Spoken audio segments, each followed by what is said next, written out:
Tu es glorifié, Saint-Esprit. Tu es glorifié, Saint-Esprit. Tu es glorifié, oui. Oh, tu es Jésus le Messie. Jésus le Messie, tu es glorifié. Jésus le Messie. Jésus le Messie, tu es glorifié. Jésus mon roi. Jésus mon roi, tu es glorifié. Jésus mon roi.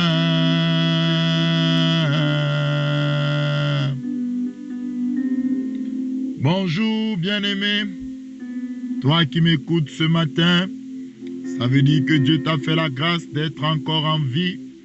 Moi qui peux parler ce matin, ça veut dire que Jésus-Christ m'a fait la grâce d'être encore vivant ce matin. Alors je veux le bénir, je vais l'exalter, je vais l'élever, je vais lui dire merci pour le privilège qu'il me donne de parler de lui, pour le privilège qu'il me donne de parler en son nom. C'est un Dieu glorieux, c'est un Dieu magnifique, c'est un Dieu excellent, c'est un Dieu parfait, c'est un Dieu extraordinaire. Personne n'est semblable à Jésus, personne n'est comparable à Jésus, personne n'est comme Jésus, mon frère, ma soeur, je te le dis en vérité.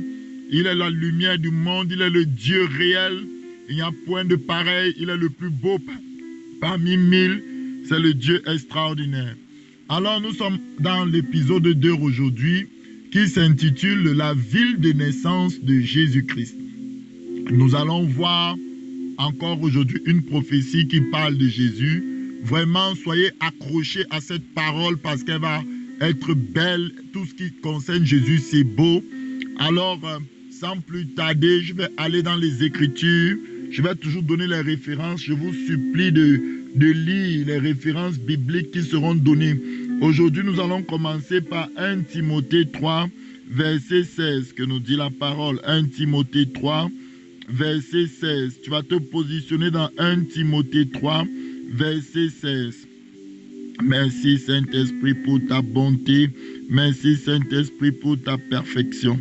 1 Timothée 3, verset 16 me dit: et sans contredire, le mystère de la piété est grand.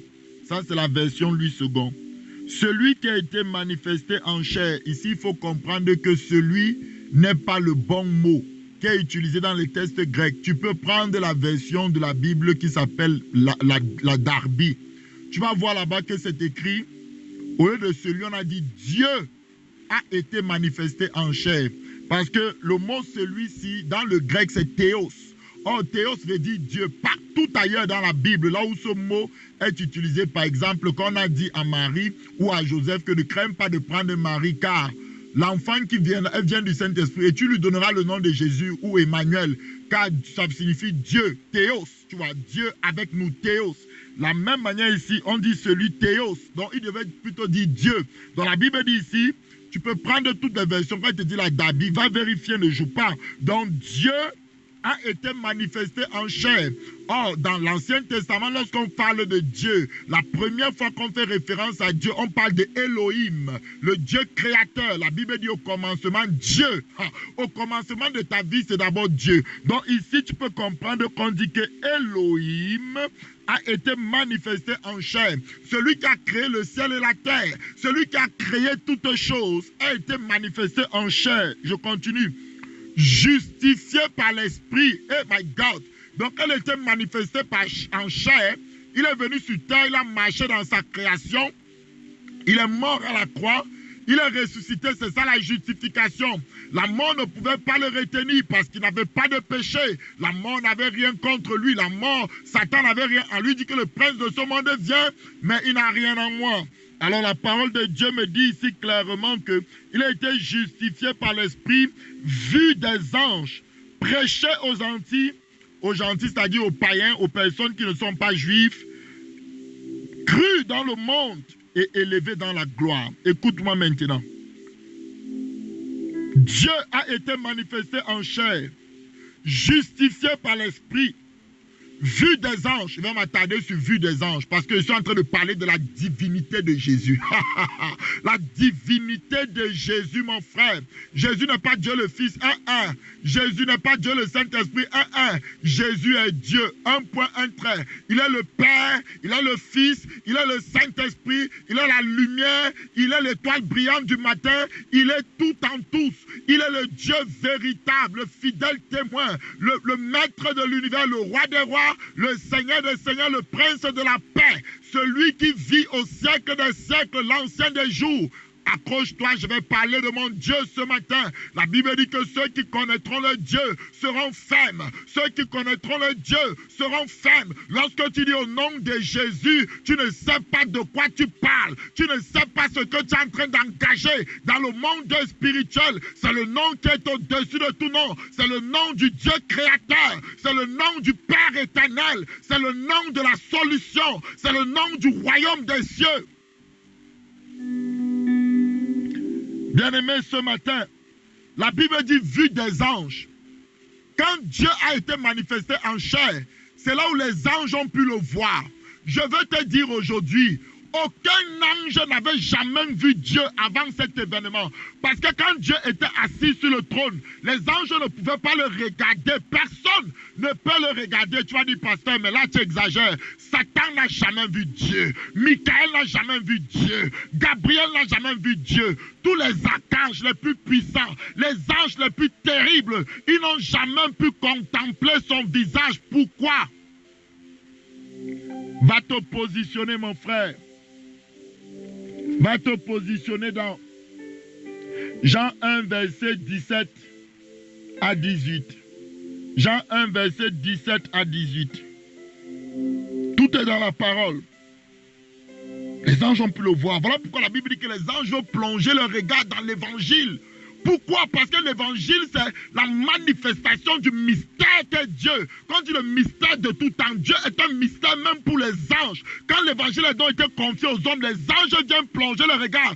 Parce que quand Jésus a été fait chair, c'est là quand Dieu a été fait chair, c'est là où les anges ont... Ah, c'est voilà notre Dieu. Ah, c'est lui qui est sur le trône qu'on n'arrive pas à contempler avec nos yeux, qu'on n'arrive pas à voir. Va te positionner dans Jean 1. Jean chapitre 1. Évangile de Jean, chapitre 1, verset 17 à 18. Écoute ce que dit la parole du Dieu vivant. Car la loi a été donnée par Moïse, et la grâce et la vérité sont venues par Jésus-Christ. Verset 18. Personne n'a jamais vu Dieu. Écoute-moi, quand on dit personne, ne pense pas que c'est les êtres humains. Personne, Satan ne l'a pas vu. Aucun âge ne l'a vu. Je vais te prouver par les Écritures. Personne n'a jamais vu Dieu. Le Fils unique qui est dans le sein du Père est celui qui l'a fait connaître. Autrement dit, quand Dieu a pris une forme humaine, c'est là où tout le monde a pu voir. Voilà pourquoi il dit à Philippe, Philippe dit, montre-moi le Père. Il dit, Philippe, tu ne m'as pas connu. Celui qui m'a vu a vu le Père. Hey Philippe, bien-aimé, tu vas te positionner dans 1 Timothée 6. Je suis en train d'aller quelque part, mon frère. Je dis, suis ça sérieusement. 1 Timothée 6. 1 Timothée 6, verset 13.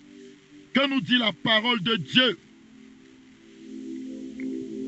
Je te recommande devant Dieu, donc devant Elohim, qui donne la vie à toutes choses, et devant Jésus-Christ qui fit une belle confession devant Ponce Pilate, de garder le commandement et de vivre sans tâche, sans reproche jusqu'à l'apparition de notre Seigneur Jésus-Christ, que manifestera en son temps le bienheureux et le seul souverain, le roi des rois, le Seigneur des seigneurs. Vous savez que Jésus-Christ, c'est encore son nom là, le roi des rois, le Seigneur des seigneurs. On va voir ça dans l'Apocalypse. Qui dit que, écoute, qui seul, donc Dieu le Père, Dieu créateur, Jésus-Christ seul, possède l'immortalité. Écoute-moi.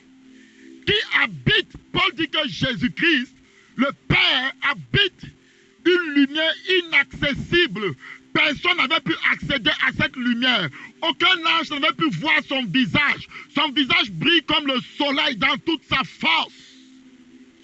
Essaye de regarder le soleil avec tes yeux, tu vas voir. Tu vas baisser les yeux, tu vas fermer les yeux, non? Tu peux regarder le soleil. Et le soleil n'est rien. La Bible dit que son visage, quand il était sur la montagne de la transfiguration, brillait comme le soleil dans toute sa force. Moi, je dis que ça brille plus que le soleil. On ne peut pas regarder son visage. Il a dit à Moïse, personne ne peut me voir et supporter, et my God, et vivre. Il habite une lumière inaccessible que nul homme n'a vue. Écoute, nul homme n'a vu cette lumière. Ni même les anges, ajoute les anges, ni ne peuvent voir. Écoute Paul, Paul te dit qu'on ne peut pas. À qui appartient l'honneur, la puissance éternelle. Amen. Va te positionner maintenant dans Ésaïe 1, verset 1 à 2. Ésaïe 6 plutôt, pardonnez-moi, Ésaïe 6, verset 1 à 2. Ésaïe a une grande vision du Seigneur qui est sur le trône. Ésaïe chapitre 6, verset 1 à 2. Note les versets, je t'en supplie, lis. Nous sommes en train de parler des choses tellement importantes pour nous ici. La parole de Dieu dit, l'année de la mort du roi Osias, je vis le Seigneur assis sur un trône très élevé, et les pans de sa robe remplissaient le temple, tu vois. Des séraphins, les séraphins, c'est les anges, c'est une sorte d'ange qui est vraiment toujours très autour du trône de Dieu. Il y a les séraphins, il y a les chérubins. Ce sont des anges qui sont vraiment proches de Dieu, qui sont proches de sa gloire, qui vivent dans sa gloire, dans sa proximité. Donc des séraphins se tenaient au-dessus de lui. Ils avaient chacun 6 ailes, dont les séraphins, là, les anges puissants, là, avaient des ailes. 2 dont ils se couvraient la face. Tu comprends maintenant, non? La lumière que le Père sur le trône dégageait. Les séraphins avaient 2 ailes parmi les 6 qu'ils ont. 2 pour couvrir bien leur face. Parce qu'ils ne pouvaient pas regarder le Père sur le trône. Écoute-moi. 2 de ces ailes pour couvrir leur face. On continue. 2 dont ils se couvraient les pieds. C'est-à-dire que la gloire était tellement chaude. La gloire était tellement puissante qu'ils avaient besoin même de couvrir leurs pieds, leur face. Et 2 dont ils se servaient pour voler, pour continuer à rester dans les airs. Voici des anges qui sont proches de Dieu, proches, mais ils n'arrivent pas à regarder son visage. Quand on dit que Dieu habite une lumière inaccessible, donc la Bible nous dit que quand Dieu s'est manifesté en chair, il a été vu des anges pour la première fois de toute l'humanité. Personne n'avait jamais vu Dieu. Va te positionner dans Daniel 7, à partir du verset 21-22. Mon frère, je t'en supplie, suis-moi, je suis en train d'aller quelque part. Je suis en train d'aller quelque part. On va voir la vie de naissance du Dieu vivant. Alléluia, merci Saint-Esprit, je te bénis. Daniel 7, verset 21. Daniel 7, verset 21 à 22. Et Jésus de Nazareth a été créé par toi et pour toi. Écoute bien la prophétie de Daniel. Daniel a vu l'antichrist, Daniel a vu la bête. C'est une prophétie qui est pour les temps de la fin. Parce que Dieu a dit à Daniel que tout ce que tu as vu là, c'est pour les temps de la fin. Tu vois, la connaissance augmentera. C'est comme ça que tout le livre de Daniel finit. Donc Daniel voit, il dit Daniel chapitre 7, verset 21. Je vis cette corne. Cette corne-là, c'est qui? C'est l'antichrist, vous allez voir. Faire la guerre aux saints et l'emporter sur eux. Donc la corne, l'antichrist, la bête, a fait la guerre aux enfants de Dieu et a emporté, et a gagné. Écoutez, verset 22, jusqu'au moment où, waouh, gloire à Dieu, jusqu'au moment où l'ancien des jours, écoute bien, on sait que l'ancien des jours c'est qui? C'est celui qui n'a ni commencement ni fin. On sait que l'ancien des jours c'est le Père qui est assis sur le trône. Jusqu'au jour où l'ancien des jours vint donner droit aux saints du Très-Haut. Et le temps arriva où les saints furent en possession du royaume, c'est-à-dire le règne de 1000 ans. Quand Jésus, on dit l'ancien des jours, mais vous savez que qui est venu donc détruire la bête? La Bible nous dit, on va le voir dans Thessaloniciens, on va le voir dans Apocalypse, on va le voir, on va voir comment Jésus vient et il frappe, il prend l'antichrist, il prend la bête et il prend les faux prophètes, il jette dans le feu et on entre maintenant dans le règne de 1000 ans. C'est ce qu'il dit ici, jusqu'au jour où l'ancien des jours vient. Donc Jésus là c'est l'ancien des jours. Je te dis, attends, tu vas voir. Dans la Bible dit que jusqu'au jour où l'ancien des jours vint donner droit aux saints du Très-Haut. Et le temps arriva où les saints furent en possession du royaume. Maintenant, va te positionner parce que je suis en train d'aller, donc je vais te montrer que la corne là, c'était la bête. Va te positionner dans Apocalypse 13. Apocalypse 13. Et tu viens de voir que l'ancien des jours, c'est Jésus, non? Mais je vais encore te montrer ça simplement. Apocalypse 13. Verset 1 dit, puis je vis monter de la mer une bête qui avait 10 cornes et 7 têtes. Et sur ses cornes 10 diadèmes et sur ses têtes des noms de blasphème. Verset 2 de Apocalypse 13. La bête que je vis était semblable à un léopard. Ses pieds étaient comme ceux d'un ours et sa gueule comme la gueule de lion. Le dragon lui donna sa puissance et son trône et une grande autorité. Et je vis l'une de ses têtes comme blessée et mort, mais sa blessure mortelle fut guérie et toute la terre était dans l'admiration. Tu vois?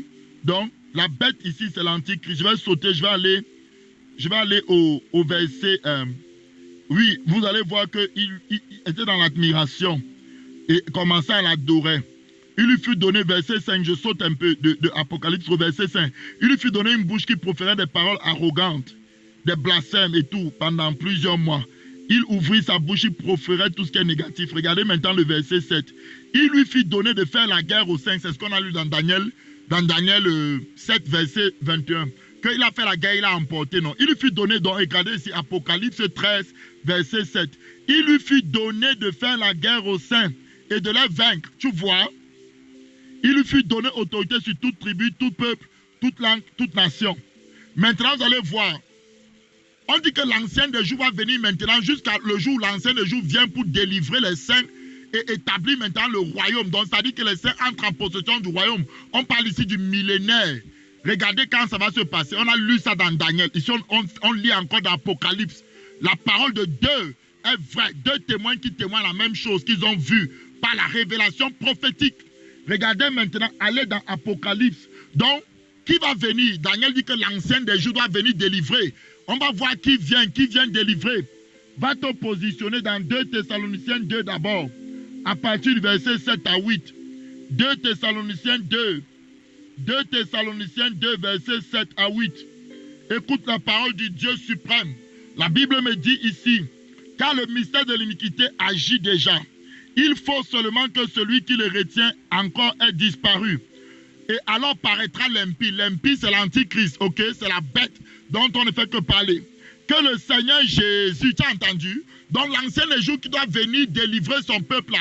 L'ancien des jours dont Daniel a dit dans Daniel 7, verset 22, qui vient pour détruire la corne, qui vient pour mettre en possession les enfants de Dieu. Ici, dans Thessaloniciens, l'enfant de Dieu, Paul nous révèle qui est l'ancien des jours. Paul dit que Jésus, le Seigneur Jésus, c'est clair, détruira par le souffle de sa bouche et qu'il anéantira par l'éclat de son avènement. Maintenant, notre témoin va encore parler, va dans Apocalypse 19, à partir du verset 11. Apocalypse 19, à partir du verset 11. Va te positionner là-bas. Donc, Dieu, c'est l'ancien des jours. Apocalypse 19, verset 11. Dieu, c'est l'ancien des jours. Jésus, c'est l'ancien des jours. C'est ce que je voulais dire. Apocalypse 19, verset 11. Merci, Seigneur, pour ta grâce. La Bible dit, puis je vis le ciel ouvert, voici parut un cheval blanc. Celui qui le montait s'appelle fidèle et véritable. Il juge et combat avec justice. Ses yeux étaient comme une flamme de feu. Donc vous voyez que même quand j'ai vu Jésus, les yeux de Jésus étaient comme une flamme de feu. Sur sa tête étaient plusieurs diadèmes. Il avait un nom écrit que personne ne connaît si ce n'est lui-même. Vous avez vu quand j'ai lu dans Jean 1, à partir du verset 17 à 18, on a dit personne n'a jamais vu Dieu. Personne ne connaît Dieu si ce n'est le Fils. Ici on te dit qu'il avait un nom au verset 13, au verset 12. Il avait que personne ne connaît si ce n'est lui-même. Donc Dieu le Père a un nom que personne ne connaît. Donc voilà deux témoins. Et que personne ne connaît si ce n'est lui-même. Donc c'est le Père qui connaît son propre nom. Il n'y a personne qui peut connaître le nom du Père. Et on te dit que personne n'a jamais vu Dieu. Si ce n'est le Fils et celui que le Fils le fait connaître. Donc le Fils connaît le Père, le Fils connaît le nom du Père. Et on te dit que personne ne connaît son nom si ce n'est lui-même. Donc le Père c'est le Fils. Le Père c'est le Fils. Est-ce que tu comprends? Alléluia. Alors la Bible te dit, parce que si tu vas dans le grec, lui-même, c'est-à-dire que c'est lui-même, il n'y a pas, c'est pas une autre personne, c'est lui-même. Ce n'est pas Dieu le Fils, ce n'est que la doctrine de Dieu le Fils, Dieu le Saint, toutes ces choses-là, c'est des doctrines de démons. C'est-à-dire que Dieu est un seul être. On continue. Verset 12, si ce n'est lui-même. Le verset 13 de Apocalypse 19 me dit, il était revêtu d'un vêtement teint de sang. Son nom est la parole de Dieu. Tu m'entends? Jésus, c'est la parole incarnée. Le nom, c'est la parole de Dieu. Écoute, verset 14. Les armées qui sont dans le ciel le suivaient. Et sur ses chevaux, blancs revêtus d'un fin lin, donc nous, on va le suivre. Pour venir, il sera devant, il sera derrière. Alléluia. C'est lui le roi des rois. C'est lui le Seigneur des seigneurs. Va au verset 19 maintenant. Va au verset 19 maintenant. Verset 19 d'Apocalypse 19. Verset 19. Donc, Apocalypse chapitre 19, c'est dans le même chapitre. Apocalypse chapitre 19, verset 19. Écoute ce que ça dit. Et je vis la bête. Et les rois de la terre, même avant ça, ils seulement sauté le verset 14. Mais tu peux lire le verset 15 et 16. Qui dit quoi? Je vais d'abord lire le verset 15 et 16 avant d'aller dans le verset 19. De sa bouche, de la bouche de Jésus, sortait une épée aiguë. On a dit dans Thessaloniciens qui va détruire par le souffle de sa bouche. Donc ici, c'est la même chose. Ça va être l'épée là qui va frapper l'Antichrist. De sa bouche sortait une épée aiguë pour frapper les nations. Il pètera avec une verge de fer et il foulera la cuve du vin de l'ardente colère du Dieu Tout-Puissant. Verset 16, il avait sur son vêtement et sur sa cuisse un nom écrit roi des rois, Seigneur des seigneurs. Quand on parlait de l'ancien des jours, en Daniel, on parlait de roi des rois, du Seigneur des seigneurs. Tu entends? Donc, il est l'ancien des jours. Jésus-Christ est l'ancien des jours. Continue. Viens, va dans le verset 19. Je vis la bête et les rois de la terre, les présidents de ce monde qui veulent régner le Seigneur Jésus, qui veulent régner Dieu. Je vis la bête et les rois de la terre et leur armée assemblée pour faire la guerre à celui qui était assis sur le cheval et sur son armée. Et la bête fut prise, et avec elle le faux prophète qui faisait des faux prodiges, qui avait fait devant elle les prodiges par lesquels il avait séduit ceux qui avaient pris la marque de la bête et adoré son image. Ils furent tous deux jetés vivants dans les temps ardents de feu et de soufre. Alléluia. Et les autres furent tués par l'épée qui sortait de la bouche de celui qui était assis sur le cheval. Et tous les oiseaux se rassemblaient, mangeaient de leur chair. Donc, Jésus, on vous montre bien que c'est Jésus qui vient délivrer. Donc quand Daniel dit dans Daniel 7, verset 22 que l'ancien des jours viendra et délivrera, et vous allez voir qu'après le chapitre 19, le royaume va, les gens ressuscitent et le règne de 1000 ans commence. Donc on dit que les saints furent en possession du royaume. On va régner sur cette terre pendant 1000 ans avec la beauté céleste notre Seigneur. J'espère que vous le savez dans le nom de Jésus. Donc Jésus, c'est l'ancien des jours. Maintenant mon frère, positionne-toi. Pourquoi les anges n'ont jamais vu Dieu? Va dans Apocalypse 5. Apocalypse 5. Je te parle de la gloire de Dieu.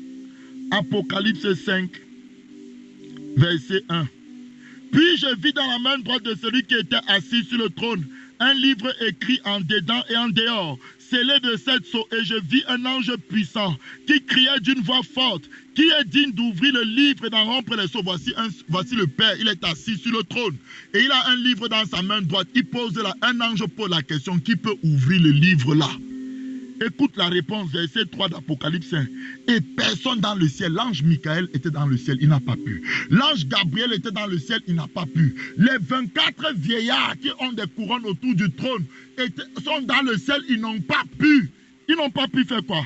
Personne dans le ciel, les séraphins qui sont autour du trône, tous ces anges, les myriades, toute qualité d'anges qui sont autour du trône, devant le trône, n'ont pas pu faire quoi? Personne dans le ciel ni sur la terre. Satan qui a été chassé du ciel, qui est descendu sur la terre, même lui, la parole lui a été adressée dans le monde spirituel. Il n'a pas pu, personne n'a pu. faire quoi? Personne n'a pu faire quoi?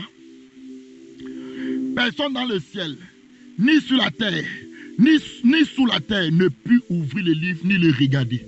Si un simple livre qui est tenu dans la main du Père, personne, aucune entité spirituelle ne peut même ouvrir ni même regarder. Ça veut dire qu'on posait ses regards sur ce livre. Mon frère, c'est le visage de celui qui est assis que les anges peuvent voir. Quand la Bible dit que vue des anges, c'est quand Christ, c'est quand Dieu a pris une forme humaine que les anges ont dit, ah, c'est notre Dieu. Voilà pourquoi la Bible dit que les anges de Dieu veulent plonger leur regard dans l'évangile. Parce que chaque fois que nous prêchons Jésus, c'est là où les anges découvrent leur Dieu qui est sur le trône. Ils disent seulement ça, mais ils ne peuvent pas le voir. Ils ne peuvent, oh my God, c'est le Fils qui le révèle. C'est quand le Fils est venu sur terre, quand le Fils a pris une forme humaine, quand dit que quand Dieu a pris une forme humaine, vous me comprenez, c'est là où maintenant les anges ont pu voir leur Dieu. Et les gens pleuraient, les gens commençaient à pleurer ici. Et qu'est-ce que dit l'ange? Qu'est-ce que dit un vieillard? Ne pleure pas, l'agneau. Donc ce que personne n'a pu regarder, l'agneau, c'est-à-dire que le Père qui est sur le trône lui-même. Et on dit au milieu du trône, il y avait un agneau. Vous comprenez? Donc c'est le Père, c'est lui qui est assis. Donc sur le trône, il ne peut pas avoir 17 000 personnes. C'est le même Père qui a pris, qui a encore ouvert le livre. Alléluia. Il s'appelle l'agneau de Dieu qui a ôté le péché. Ne pleure pas, l'agneau a vaincu. Maintenant, on va parler de la prophétie de la naissance de Jésus. Va te positionner dans Michée. Michée a été écrit 740 ans, entre 740 ans et 697 ans avant la naissance de Jésus. Donc, Michée était un contemporain, c'est-à-dire qu'il était un collègue d'Ésaïe. Il a prophétisé au temps d'Amos, au temps du roi Ézéchias, en même temps qu'Ésaïe. Donc, il a existé 700 ans avant la naissance de Jésus. Va dans Michée 5 et c'est par là qu'on va finir. Je t'ai montré aujourd'hui que Jésus est l'ancien des jours. Je t'ai montré aujourd'hui que c'est lui. Et regarde ce que Michée va donc dire. Ça fait tellement de témoins. Je t'ai montré que c'est lui qui viendra, comme Daniel a dit. L'ancien des jours viendra détruire la corne. Viendra détruire l'antichrist. On voit que c'est Jésus, le roi des rois. Le Seigneur des seigneurs. Thessaloniciens dit qu'il va détruire par le souffle de sa bouche. On voit que c'est par l'épée qui sort de sa bouche qui détruira l'antichrist. Donc Jésus, c'est l'ancien des jours. Donc Jésus, c'est Dieu. Jésus, écoute donc Michée. Michée 5, je suis en train d'atterrir. La puissance de Dieu est réelle. La révélation de sa parole est claire. Michée 5, verset 1 à 2.